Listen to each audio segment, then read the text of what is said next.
Salam əziz abituriyentlər. Deməli, bugünkü video izahımız Şəki xanlığı ilə bağlı olacaq. Deməli, bildiyimiz kimi Şəki xanlığı Azərbaycanda yaranmış ilk müstəqil xanlıqdır. Hələ bilirik ki, Nadir Şahın dövründə yaranmışdı və əsasını Hacı Çələbi xan qoymuşdu. 1743-cü ildən 1755-ci ilə kimi Hacı Çələbi hakimiyyətdə olmuşdu. Biz bilirik ki, Nadir Şahın dövründə Hacı Çələbi 1743-1744-cü illərdə Nadir Şaha qarşı uğurlu müharibələr aparmışdı. Lakin daha sonra gələsən görəsən qarasında bilirik ki, ərzaq çatışmazlığı nəticəsində Nadiri hakimiyyətdə qalmaq şərti ilə Nadiri hakimiyyətini tanıyır. Daha sonra isə Nadir Şahın ölümündən sonra 1747-ci ildə Hacı Çələbi yenidən Şəki xanlığını müstəqil elan edir.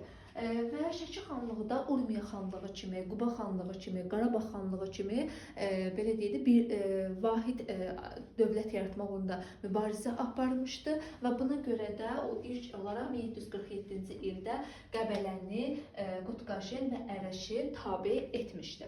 Daha sonra Azərbaycanın açarı hesab edilən Təbrizə yürüş etmişdi, lakin onun Təbrizə yürüşü uğursuzluqla nəticələnmişdi. 1748-ci ildə isə müttəfiqi Şamaxı xanı ilə birlikdə Qarabağ ərazisinə yürüş etmişdi. Lakin 1748-ci ildə Bayat savaşında Qarabağ xanı Şəki xanlığı və müttəfiqini məğlub etmişdi. Daha sonra Hacı Çələbi 1751-ci ildə Cara yürüş edən Gürcülərə qarşı uğurlu mübarizə aparmışdı, Carı müdafiə etmişdi. 1752-ci ildə isə Hacı Çələbi Qızılqaya xəyanəti ilə belə deyək də qarşılaşır ki, Qızılqaya xəyanətində də bu təşkilatçı 2-ci İrakli idi ki, Azərbaycan xanlarını belə deyək Azərbaycan xanlarını, yəni Qarabağ xanı, Qaradağ xanı, Naxçıvan və İrəvan, Gəncə xanları bu xəyanətdə iştirak etmişdi. Lakin Hacı Çələbi ona qarşı təşkil olunan bu xəyanətə baxmayaraq Azərbaycan xanlarını 2-ci İraklinin əlindən belə deyək xilas etmişdi. Daha sonra isə bundan sonra Hacı Çələbi Qazaxı, Borçalı və Şəmşəddili azad etmiş və oğlu Ağakişini hakim təyin etmişdi bura.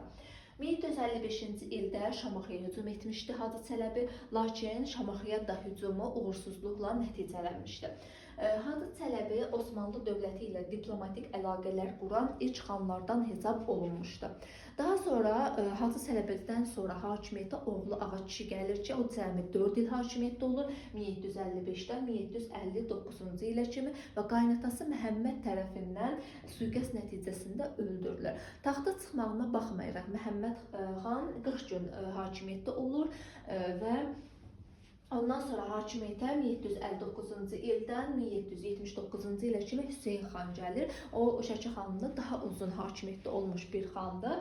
Hüseyn xan isə hakimiyyətə Qubalı Fətəli xanın köməkliyi ilə gəlmişdi və Qubalı Fətəli xanla bir yerdə Şamaxıya hücum edib, onun Şamaxı ərazisini öz aralarında bölüşdürmüşdülər. Lakin daha sonra da isə Qubalı Fətəli xan 1768-ci ildə Şəkinin əlində olan Şamaxı xanlığını da özünə tabe etmişdi. Yəni bütövlükdə Şamaxını özünə tabe etmişdi. Daha sonra Məhəmməd Həsən xandan danışacağıq ki, Məhəmməd Həsən xanın dövründə qanunnamə qəbul edilmişdi. 1784-cü ildə Osmanlı ilə əlaqələr qurulmuşdu.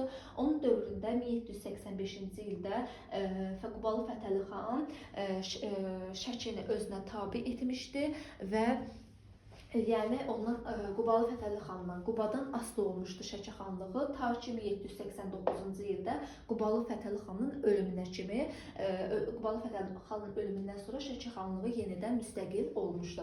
Səlim xanın dövründə 1797-ci ildə əvvəlcə Qacarlardan, 1805-ci ildə isə Çörəkçay müqaviləsi ilə Ruslardan tabe olmuşdu. Sonuncu hökmdar İsmail xanın ölümündən sonra 1819-cu ildə Şəki xanlığı da belə deyək son qoyulmuşdu. Belə Şəki xanlığı ilə bağlı əsas vacib məqamları qeyd etdim.